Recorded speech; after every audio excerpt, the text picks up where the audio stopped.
Class 10 की exercise 5.1 के इस वीडियो में 1 का टोटल पार्ट हम लोग सोल्व करेंगे। ठीक है, क्वेश्चन नंबर 1 कह रहा है क्या कि in which of the following situations does the list of numbers involved make as arithmetic progression and why. Question में ये कह रहा है क्या कि इसमें से कौन सा ऐसा नंबर्स का सीरीज़ जो दिया गया है वो अरिथमेटिक प्रोग्रेशन में है और है या नहीं, ये हमको बताना है और कारण भी उसका बताना है। ठीक है, अगर है तो क्यों और नहीं है तो क्यों नहीं। ठीक है, तो चलिए फिर इसका 1 का फर्स्ट नंबर देखते हैं। 1 के फर्स्ट नंबर में क्वेश्चन ये कह रहा है क्या कि the taxi fare after each kilometre when the fair is 15 rupees for the first kilometre and 8 rupees for each additional kilometre. ठीक है, पहले किलोमीटर के लिए टैक्सी का किराया जो होता है 15 रुपया होता है और उसके बाद जो भी नेक्स्ट किलोमीटर होगा उसके लिए प्रत्येक किलोमीटर के लिए 8 रुपया किराया जोड़ दिया जाता है। ठीक है, तो चलिए फिर इसको सोल्व कर लेते हैं। सबसे पहले तो मान लेंगे यहाँ पे जो दिया हुआ है वो पहले यहाँ पे लिख लेंगे कि since taxi fare for first kilometre, तो फर्स्ट किलोमीटर के लिए टैक्सी का किराया 15 रुपये है तो लिख लेंगे। उसके बाद से फर्स्ट 2 किलोमीटर के लिए टैक्सी का किराया क्या होगा, जो फर्स्ट किलोमीटर का 15 था उसके बाद से क्या हो रहा है कि 8 रुपीज़ बढ़ते जा रहा है, 8 रुपया बढ़ते जा रहा है, तो 15 8 23 हो गया। फिर थर्ड किलोमीटर के लिए क्या हो जाएगा, जो भी है उसमें 8 प्लस कर लेंगे तो हमारा 31 हो जाएगा। 23 + 8 क्या हो जाएगा 31। ठीक है, चलिए फिर इस तरह से हम लोग देखते हैं क्या कि क्या क्या मिला हमको, 15 23 31 and so on forms an AP का फॉर्म एपी बनाते हैं ये। तो यहाँ पे रीज़न भी हमको देना है तो लिख सकते हैं यहाँ पे because every term is 8 more than the preceding term. कह रहा है क्या कि जिसमें जितने भी टर्म हैं वो प्रत्येक टर्म से पहले वाले टर्म से क्या है 8 ज़्यादा है। ठीक है, इसलिए ये क्या है एपी में है। ठीक है, चलिए फिर सेकेंड नंबर इसका क्वेश्चन सोल्व कर लेते हैं।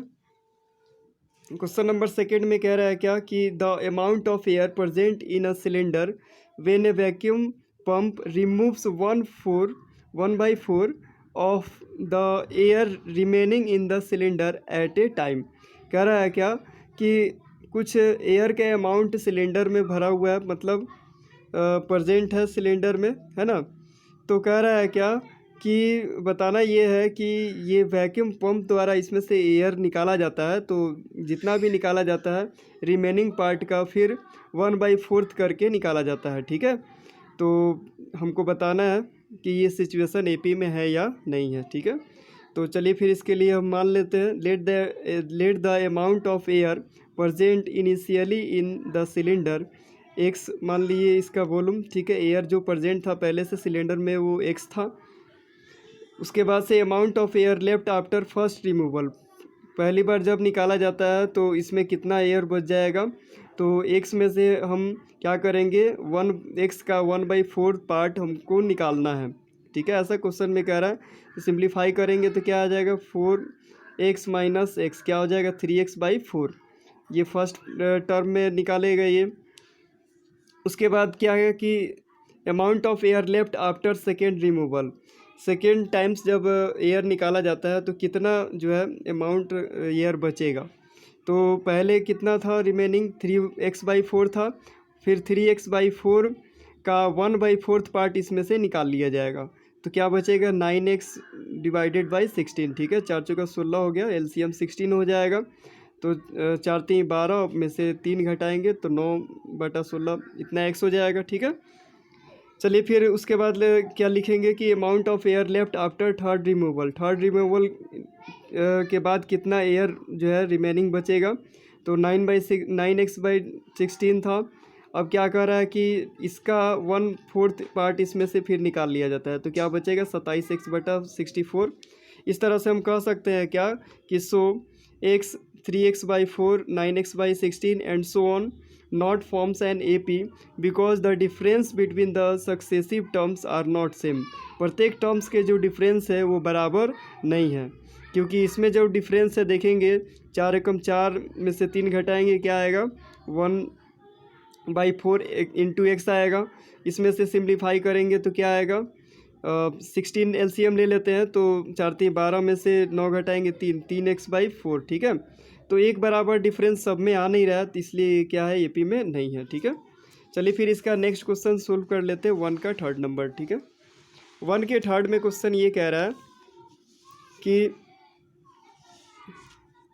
The cost of digging a well after every metre of digging when it cost 150 rupees for the first meter and rises by 50 rupees for each subsequent meter।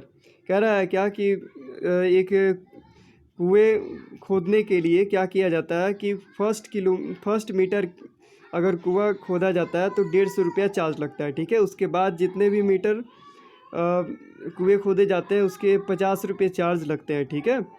तो ये हमको बताना है कि सिचुएशन एपी में है या नहीं है ठीक है। चलिए फिर इसको सोल्व कर लेते हैं।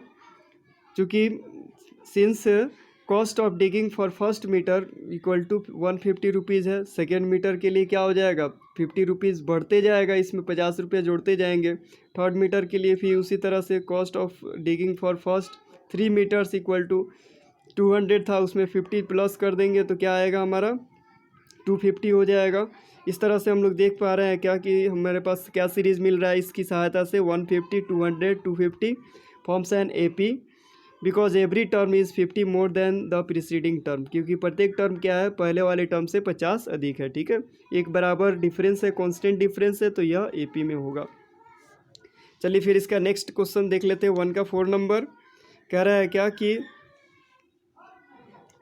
the amount of money in the account every year when 10,000 rupees is deposited at compound interest at 8% per annum। कह रहा है क्या कि कुछ अमाउंट जो है अकाउंट में डाले जाते हैं प्रत्येक साल 10,000 रुपये ठीक है, और उसका कंपाउंड इंटरेस्ट मिलता है 8% पर ईयर ठीक है। तो बताना है कि ये सिचुएशन एपी में है या नहीं है ठीक है। चलिए फिर इसको सोल्व कर लेते हैं। Since the amount at the end of first year के एंड में कंपाउंड इंटरेस्ट का फॉर्मूला अप्लाई करेंगे, P × 1 + R/100 का पावर T होता है। तो प्रिंसिपल यहाँ पे क्या है 10,000 है इंटू 1 + 8/100 टाइम हो गया 1 ईयर, तो इतना इसको सिंप्लीफाई करेंगे 10,800 आएगा। उसी तरह से सेकेंड ईयर के लिए सिचुएशन सेम रहेगा, बस पावर क्या होगा टाइम 2 हो जाएगा 2 ईयर्स। तो इसको सिंप्लीफाई करेंगे तो आएगा 11,664। उसके बाद थर्ड ईयर का निकालेंगे तो सेम सिचुएशन रहेगा, टी टाइम के जगह पे 3 ईयर्स हो जाएगा। इसको सिंप्लीफाई करेंगे तो आएगा 12,597.12 इतना रुपया आ जाएगा। तो इसको अगर सीरीज़ में अगर लिखते हैं तो हम देख पा रहे हैं कि यह एपी नहीं बना पाएगा, क्योंकि इन सब के डिफरेंस क्या है, because the difference between the successive terms are not same. सबके सक्सेसिव टर्म्स प्रत्येक टर्म्स का डिफरेंस कांस्टेंट नहीं है ना। डिफरेंस अगर घटा कर देखेंगे तो कांस्टेंट नहीं आएगा, तो इस तरह से ये क्या है एपी में नहीं है ठीक है। इस तरह से इसको सोल्व कर सकते हैं।